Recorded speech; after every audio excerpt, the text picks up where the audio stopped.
Les gars, j'espère que vous allez tous bien. Deuxième vidéo de la journée, un petit peu plus tôt, on a noté les joueurs de 1 à 10. On a globalement été tous d'accord sur les notes concernant les joueurs du Barça, ça me rassure. J'ai vu vos retours. Juste avant de commencer, laissez-moi vous conseiller un pronostiqueur. Il a eu tout bon, ou presque tout bon, cette semaine en Ligue des Champions. Il s'appelle Pronostic Pro 10 sur Instagram. Il est régulier, il poste des conseils en paris sportif tous les jours, tous les 2 jours. Il vient de faire une grosse semaine pour la Ligue des Champions. Je vous l'ai dit, c'était l'un des rares seuls à avoir vu le Milan AC gagner contre le Real Madrid. Le lien est dans la description pour ceux qui veulent aller voir ses conseils. N'hésitez pas à le suivre et lui écrire de ma part. Alors on commence avec: je sens Lamine Yamal devenir nonchalant. J'ai peur qu'il prenne la grosse tête. Alors moi honnêtement, j'ai pas trouvé que Lamine Yamal a été nonchalant hier. Je l'ai vu faire des replis défensifs, je l'ai vu faire des courses, je l'ai vu aider Koundé sur le côté. C'est vrai que sur la fin du match, tu sens qu'il est un petit peu, pas contrarié, mais tu vois qu'il a envie de prendre part à la fête. Tu vois qu'il a envie de marquer son but. Je pense que c'est normal. Je pense pas que ce soit une histoire de grosse tête. Je pense qu'il aurait pu être passeur décisif et il a vu que les autres ont raté leur occasion. C'est un joueur qui commence à aimer marquer des buts et qui commence à s'habituer à marquer des buts. Il a marqué contre le Real Madrid en plein Classico. Là, contre l'Espagnol Barcelone, pas de but. Hier, pas de but. Voilà, peut-être que c'est ça. Mais en tout cas, je l'ai pas trouvé nonchalant. Pour moi, nonchalant, c'est plus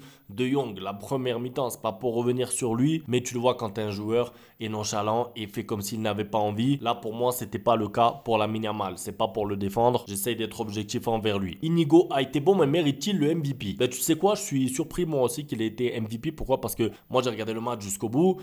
Dans ma tête, c'était Koundé qui allait l'avoir ou Lewandowski, parce qu'il y en a un qui a mis un doublé. Et Koundé, vous le savez, il a fait 3 passes décisives. Et ensuite, quand j'ai fait le débrief et que j'ai vu qu'ils avaient donné le MVP à Inigo Martinez, j'ai pas trop compris pourquoi. Maintenant, bon, il est buteur. Il a été très bon défensivement. On va pas dire que c'est pas mérité, mais je suis d'accord avec toi, je l'aurais plutôt donné à Koundé pour ma part. Un arrière droit, faire 3 passes décisives dans le même match sur 5 buts, ça arrive pas non plus tous les jours. J'aurais donc récompensé Koundé, mais je pense que c'est des petits détails et de toute façon on a vu, c'est Rafinha qui a donné le trophée à Inigo Martinez. Tous les joueurs s'apprécient, il n'y a pas d'ego et tant mieux. De Jong doit se poser beaucoup de questions, il gâche sa dernière chance. Alors je sais pas si c'est sa dernière chance parce qu'il y a des rumeurs comme quoi le Barça veut le prolonger et tout. On ne sait pas jusqu'à quand ça serait un joueur du Barça. La réalité, c'est qu'il est maintenant en concurrence vraiment. Ça veut dire que autant il y a 1 an, il y a 2 ans, De Jong, quand il se blessait, on attendait tous son retour. On voulait qu'il soit titulaire parce que c'était le meilleur milieu de terrain. Autant aujourd'hui,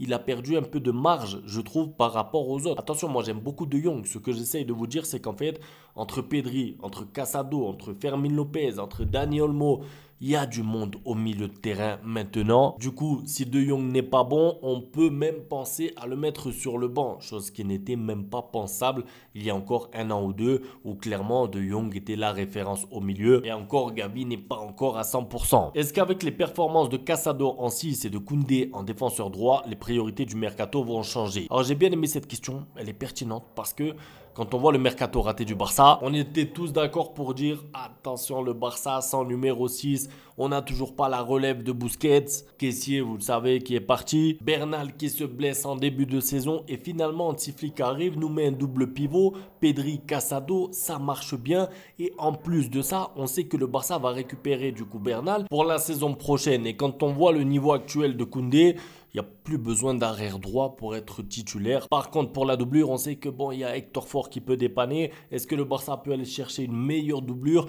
Est-ce qu'il faut attendre qu'Hector Ford continue de progresser? C'est ça la vraie question, mais sinon le poste d'arrière droit est sécurisé avec Koundé qui a l'air en plus de prendre du plaisir maintenant en jouant arrière droit. On verra donc les priorités pour le mercato lors du mercato ou en tout cas d'ici la fin de la saison selon les besoins. Loquito, je trouve qu'on gagne hier mais le match n'était pas fou collectivement ou j'abuse. Alors moi c'est la première mi-temps qui m'a un petit peu fatigué. Je trouvais que le milieu de terrain manquait d'énergie avec De Jong notamment.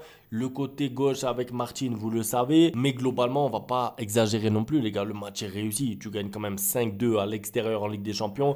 Je veux bien, on commence à s'habituer à des résultats comme ça. C'est sûr, c'est peut-être pas la masterclass de l'année avec un match incroyable comme le 7-0 avec une domination totale. Tu encaisses quand même 2 buts, c'est vrai, mais il faut quand même se rappeler d'où vient le Barça. Tu prends du plaisir devant le match, il y a beaucoup d'occasions. Le Barça aurait pu mettre 8 buts. Honnêtement, si Lewandowski est un peu plus efficace. Donc pour moi, ça reste quand même un match réussi. Est-ce que le Barça peut faire mieux? Oui, toujours. Rafinha Ballon d'Or déjà, il est juste sensationnel. C'est vrai qu'il est très fort, il est très en forme maintenant, je vous l'ai dit. Pour le sujet du Ballon d'Or, les gars, on va devoir se mettre d'accord sur un joueur et ne pas disperser nos énergies pour qu'ensuite les votants votent un peu Lamine Yamal, un peu Lewandowski, un peu Rafinha, un peu Dani Olmo et ensuite on se retrouve avec un Madrilène Ballon d'Or à cause du partage de votes. Mais pour ça, on verra le déroulé de la saison et surtout les matchs les plus décisifs qui vont commencer, vous le savez, février, mars, quart de finale Ligue des Champions, etc. On encaisse 2 buts, faut-il s'inquiéter? Non, moi en tout cas je m'inquiète pas. Je m'inquiéterai en fait quand le Barça encaissera 2 buts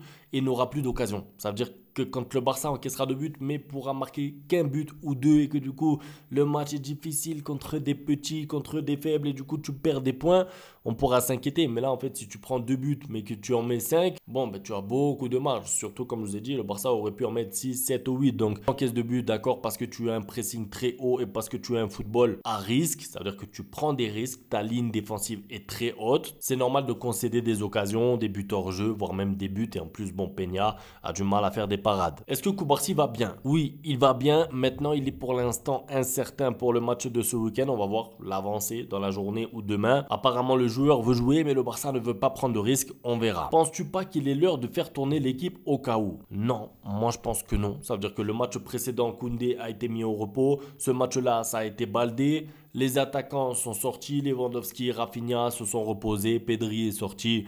Bref, tout se passe bien. Ça veut dire que s'il y avait eu des joueurs qui enchaînaient 90 minutes, vous aurez dit d'accord. Là, globalement, je trouve que les minutes sont très bien gérées de la part d'Hansi Flick. Pas besoin de faire tourner plus que ça. Surtout que c'est le dernier match avant la trêve internationale. Quoi, Flick n'a pas sorti Lamine Yamal pour qu'il puisse se reposer? Écoute, je pense que Lamine Yamal n'est pas sorti parce que lors du dernier match, rappelez-vous, en Ligue des Champions, Lamine Yamal, il avait un peu boudé. Enfin, il n'était pas content de sortir. Je pense que Hansi Flick prend ça en compte et ça fait partie de la gestion d'un joueur comme Lamine Yamal de voir s'il est content ou pas quand il sort selon le match qu'il fait. Là, le match de Lamine Yamal était bon, c'était pas un match raté, mais sur les 5-10 dernières minutes, il aurait pu marquer un but qui aurait fait que son match soit encore mieux et je pense que c'est un petit peu de la pédagogie et qu'Hansi Flick n'a pas voulu sortir comme ça brusquement Lamine Yamal alors qu'il restait 10-15 minutes à basse intensité si je peux dire, puisque le match était plié. On dirait qu'Olmo a appris de ses erreurs passées et il a tenté beaucoup de passes aujourd'hui. C'est vrai que Dani Olmo est rentré en mode passeur, il s'est dit ah ouais, vous m'avez critiqué, moi je suis égoïste,